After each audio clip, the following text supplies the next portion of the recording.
Quick review of these Ryobi bits here. This is the perfect example of someone that might buy these being like a DIY or homeowner, something like that. Might opt for something cheaper thinking that this will be enough to get the job done. These tips don't really care about your cheaper screws. That's what it looks like to start with. You know, pretty Phillipsy. You're left with something rounded. I've been an electrician since 2007, so I know how to use an impact and a driver. This is the results of a Ryobi bit.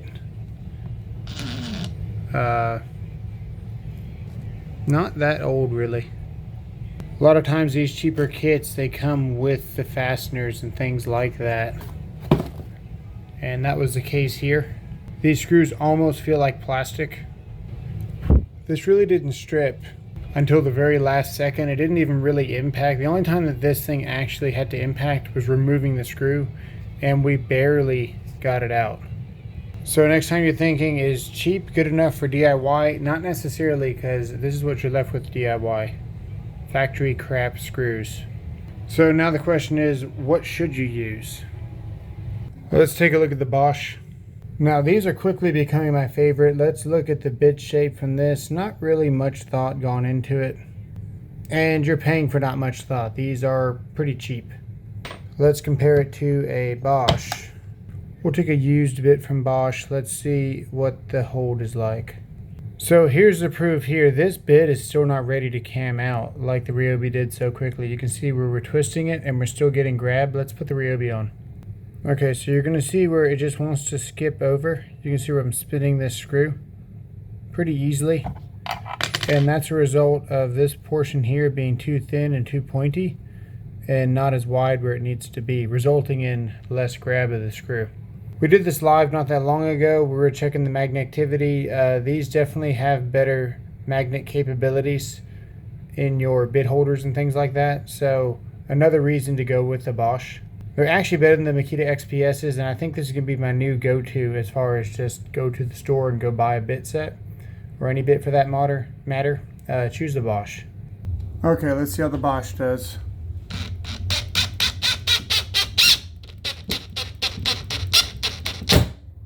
Yeah, pretty much, you know, full control, full contact.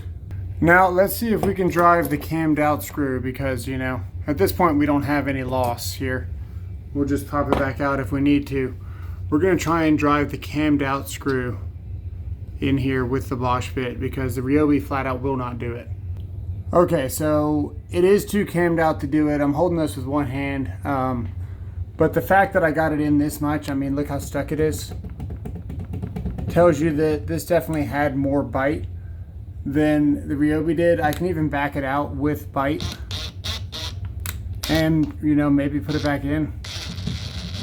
You can see where it wants to slip over there. This screw is just completely done, but we're able to actually grab it with the Bosch, whereas we barely got it out with the Ryobi. So there's like a real world scenario. Oh my goodness, can't talk. Review.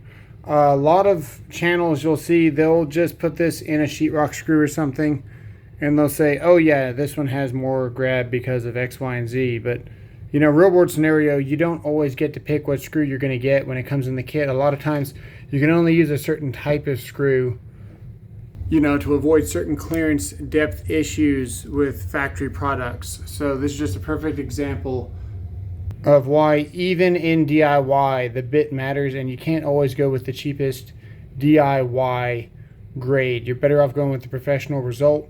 Not that much more money, and Lowe's almost always has these on sale. I think I got this bit case for like $11. So go check out Lowe's, go check out Bosch. I think it's a winner. So let me know what you guys think in the comments below. Thanks for watching.